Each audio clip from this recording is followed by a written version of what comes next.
नमस्कार. श्रीपंत महाराजांचं चरित्र भाग 12. एकदा बाळप्पा धारवाडला गेले असता कॅसल रॉक जवळ फिरत होते. तेव्हा जवळच निर्जन स्थळी असलेल्या एका देवळात एक इसम देवापुढं उभा राहून जेवावं म्हणतो, पण देवा, जेवायला घालणारा कोणी नाही, असं म्हणून देवाची करुणा भाकत होता. म्हणजे आपल्याला बोधाची फारच भूक लागली आहे, पण बोधान्न, सिद्धान्न घालणारा सद्गुरूच मिळत नाही. आता मी कुठं जाऊ? काय करू? असा त्याचा म्हणण्याचा भावार्थ होता. त्याचं ते कळकळीचं बोलणं, ते आलाप जेव्हा बाळप्पांच्या कानावर आले, तेव्हा त्यांनी एकतारी घेऊन येथे जेवू घालू म्हणतो, पण जेवणारेच नाहीत, अशा अर्थाचं पद म्हणायला सुरुवात केली. तशा भर जंगलात ते पद अकस्मात कानी पडताच त्या इस्माला फार आनंद झाला. ती अमृतवाणी कोणाची आणि कुठून आली हे पाहण्याकरता त्यानं पुन्हा पूर्वीप्रमाणेच देवापुढं गारहाण केलं आणि बाळप्पानी तेच पद पुन्हा म्हणून जबाब दिला. तेव्हा त्यानं त्यांच्याजवळ जाऊन त्यांचे पाय धरले आणि त्यांनी त्याला अनुग्रह देऊन कृतार्थ केला. तसंच एकदा बाळप्पा भजन करत बसले असताना जवळच गस्त घालत असलेल्या एका शिपायाचे हुशार हुशार हे शब्द त्यांच्या कानावर आले.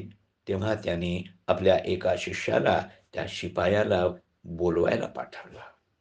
काही वेळानं तो शिपाई त्यांच्याजवळ आल्यावर ते म्हणाले, बाबा, हुशार हुशार म्हणून ओरडून तू दुसऱ्यांना सावध करत आहेस, पण तू जो यमाच्या फासात सापडला आहेस, तो तूच आधी सावध हो आणि मग दुसऱ्यांना हुशार राहायला सांग. लगेच त्यानं त्यांच्या पायावर मस्तक ठेवलं आणि त्यांनी त्याच्यावर अनुग्रह केला. बाळप्पांचा बराच काळ करडेगुंदीच्या डोंगरावर जात असल्यामुळे बेरड लोकांना त्यांच्या सहवासाचं सुख अनायासे मिळत असे आणि ते त्यांच्या सेवेत फार तत्पर असत. त्यांच्यापैकी काही जण चोऱ्या वगैरे करून उदरनिर्वाह करणारे होते, पण त्यांच्या अचल मूढभक्तीमुळे ते बाळप्पांच्या कृपेला पात्र झाले होते. अशा लोकांना त्यांच्या चौरकर्मादी व्यवसायापासून परावृत्त करण्याचा ते प्रयत्न करत आणि "आप्पा, त्याशिवाय आमचं भागत नाही हो", असं क्वचित कोणी म्हटल्यास गरीब गुरुबांना त्रास न पोचावा या हेतूनं ते त्यांना काही नियम घालून देत असत आणि ते त्याप्रमाणे वागतही. बाळप्पा करडेगुद्दी गावात जाऊ लागल्यापासून ते तिथं असलेल्या बसवण्णाच्या देवळातील एका खोलीत राहू लागले.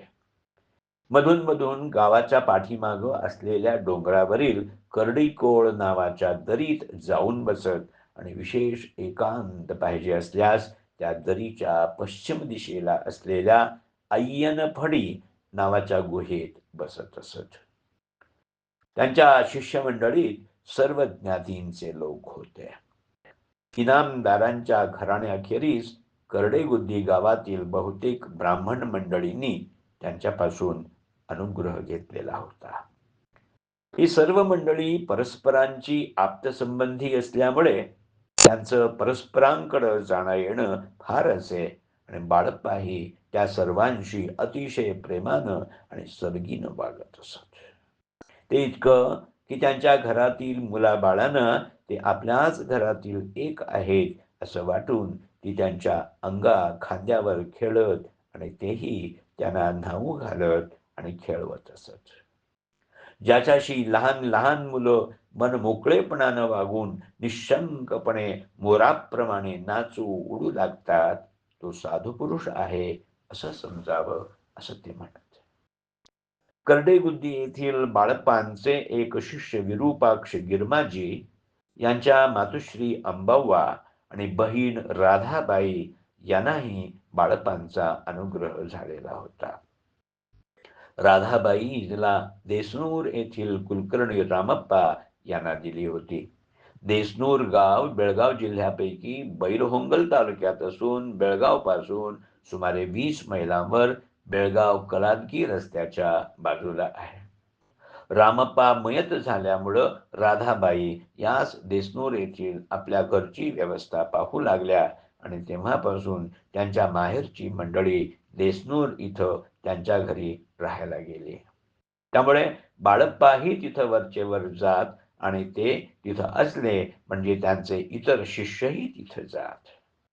राधाबाईंच्या घरातील सर्वच मंडळी बाळप्पांची अनुग्रहित असल्यामुळे त्यांना ते वडील माणसाप्रमाणे वाटत. पुढं राधाबाईंची मुलगी तंगव्वा हिला तिच्या मामाला म्हणजे राधाबाईचा भाऊ विरूपाक्ष यालाच दिल्यामुळे त्यांचं तिथंच कायमचं वास्तव्य झालं. नंतर देसनूर येथील राधाबाईंच्या घरासंबंधी कोर्ट दरबार होऊन अखेर तंगव्वानी ते विकत घेतलं आणि अजून ते त्यांच्याच वारसांकडं आहे. या घराण्यातील माणसांखेरीज देसनूर गावात बाळप्पांचे फारसे शिष्य नव्हते. क्रमशः लेखक केशव रामचंद्र दिवेकर, वाचक डॉक्टर अमृत राघवेंद्र यार्दे.